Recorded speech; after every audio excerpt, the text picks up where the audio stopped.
साथियों का भी आपके माध्यम से, जिन्होंने निष्पक्ष होकर के मऊ के घोसी विधानसभा के चुनाव में सच्ची जानकारी और निष्पक्ष होकर के सूचनाएं जनता तक पहुंचाई। मैं अपने पत्रकार साथियों का भी धन्यवाद देता हूं। घोसी की घोषणा की और जो ये जीत का संदेश है, घोसी विधानसभा की जीत की घोषणा ने नया रास्ता राजनीति में दिखाया है। और सबसे बड़ा संदेश यही है कि अगर कार्यकर्ता नेता अपना चुनाव समझ करके और इसी तरीके से आंदोलनकारी बन करके सरकार के खिलाफ खड़े हो जाएंगे तो लोकतंत्र भी बचेगा, संविधान भी बचेगा और देश को नया रास्ता मिलेगा।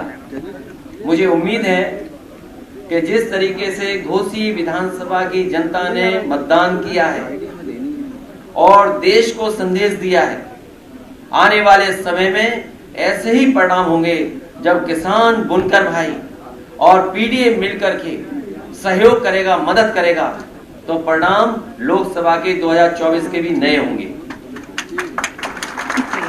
मैं सुधाकर सिंह जी को और उनके पूरे साथियों को जो आज इस हॉल में बैठे हैं, मैं उनका धन्यवाद भी देता हूं, आभार भी प्रकट करता हूं और इस जीत के लिए बहुत बहुत मुबारकबाद उनको मैं देता हूं। सरकार जितना दबाव बनाना चाहती थी रेड कार्ड देकर के, या खास करके जो हमारे मुस्लिम भाई मतदाता जहां रहते हैं उनके ऊपर दबाव बनाने का काम किया। अधिकारियों के माध्यम से जो कुछ कर सकते थे वो किया, लेकिन उसके बावजूद भी घोसी की जनता सुधाकर सिंह जी के साथ खड़ी दिखाई दी। साइकिल चुनाव चिन्ह पर एक एक वोट डाल करके उन्होंने ऐतिहासिक परिणाम दिया।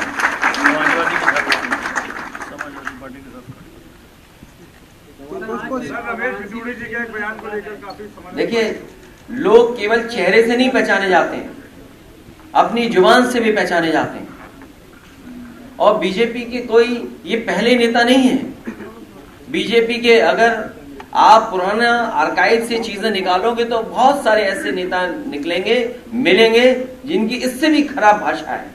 ऐसे नेता, ऐसे सांसद को जिसने नए लोकसभा में इस तरह की बात कही हो, उसे आजीवन ताउम्र पाबंदी लग जानी चाहिए चुनाव लड़ने के लिए। बनारस में आज प्रधानमंत्री नरेंद्र मोदी जा रहे हैं सर। तो देखिए, बनारस आए, क्यूटो से नहीं आए ना भाई। वादा तो इस बात का था ना कि क्यूटो होगा, लेकिन उत्तर प्रदेश की सरकार ने क्यूटो ही नहीं बनने दिया। ये उनकी बात है। INDIA की सीटों को लेकर क्या, INDIA नहीं, इंडिया की सीटों को लेकर समाजवादी पार्टी का स्टैंड क्या है? समाजवादी पार्टी का स्टैंड क्लियर है। लोकतंत्र बचाना है, संविधान बचाना है, बाबा साहब भीमराव अम्बेडकर जी के रास्ते पर, डॉक्टर राम लोहिया जी के रास्ते पर और नेताजी के संघर्ष के रास्ते पे चल करके देश को बचाना है, लोकतंत्र को बचाना है। समाजवादी पार्टी कितनी सीटें मांग रही है और इसके अलावा समाजवादी पार्टी सीटें नहीं मांग रही, समाजवादी पार्टी सीटें दे रही है।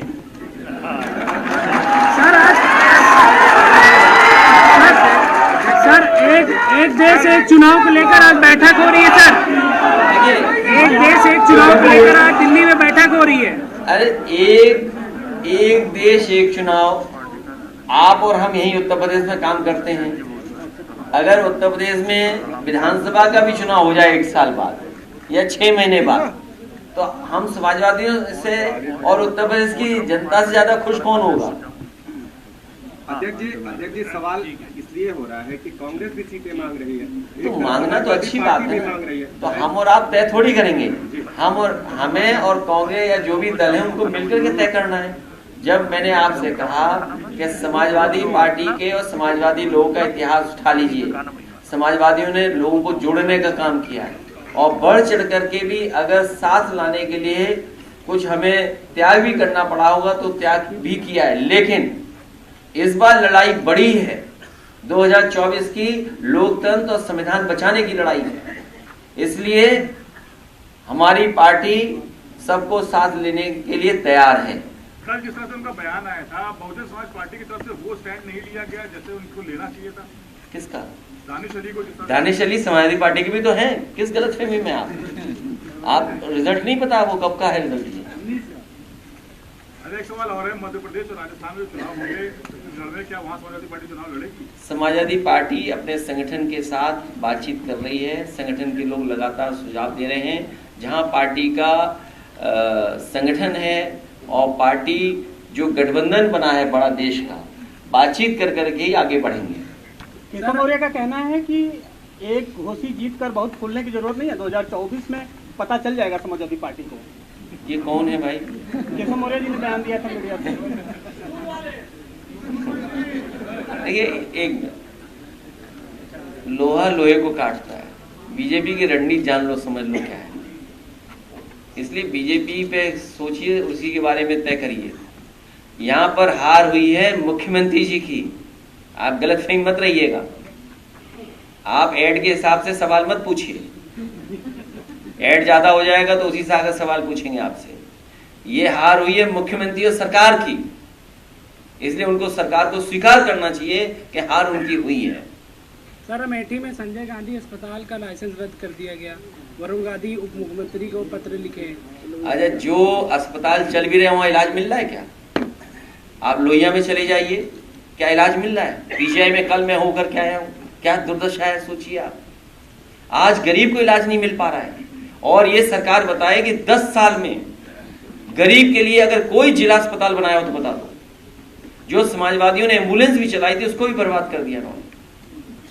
अगर एक भी जिला अस्पताल बनाया हो जहां पर गरीब का इलाज हो रहा हो तो हमें सरकार बताए कि इस जिले में उन्होंने एक जिला अस्पताल बनाया है जहां पर गरीब को इलाज हो रहा है। और दुर्भाग्य तो ऐसा है कि बताइए, डेंगू के मरीज नहीं बचा पा रहे।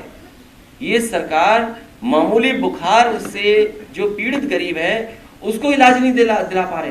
कासगंज एटा की खबर मैंने पढ़ी और सुनने में आया है 30 से ज्यादा लोग केवल डेंगू से जान चली गई। ये जो लोग $1 ट्रिलियन, $5 ट्रिलियन इकोनॉमी की बात कर रहे हैं, G20 के लोगों को बुला रहे हैं, तो वो क्या ये कि हम बुखार से लोगों को नहीं बचा पा रहे हैं? और G20 वाले भी जान गए हैं कि घोसी उत्तर प्रदेश में मऊ में है। जी फॉर घोसी। सर, बनारस में अंतरराष्ट्रीय स्टेडियम बनने जा रहा है सर। ये समाजवादियों ने सुझाव दे दिया, उसी की वजह से बन रहा है स्टेडियम। आप सदन की कार्रवाई निकालिए।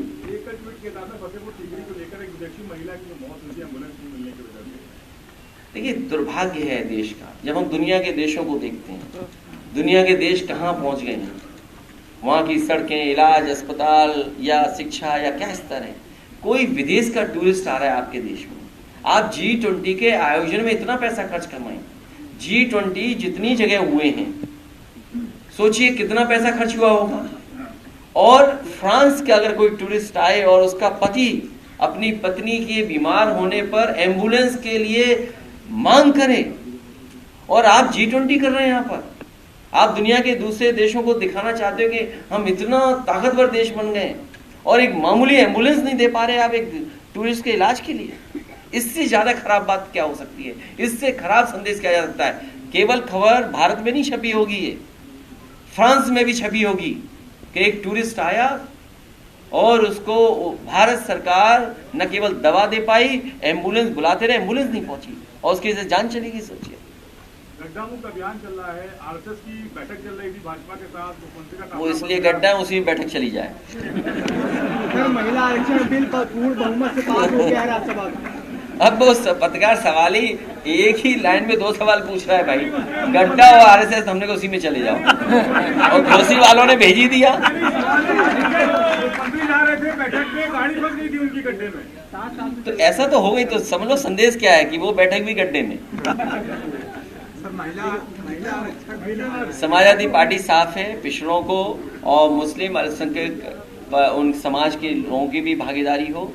और जो सुझाव नेताजी ने दिया, समाजवादी पार्टी का पक्ष रहा कि पार्टी बेस्ड भी होना चाहिए रिजर्वेशन, हम उसी पक्ष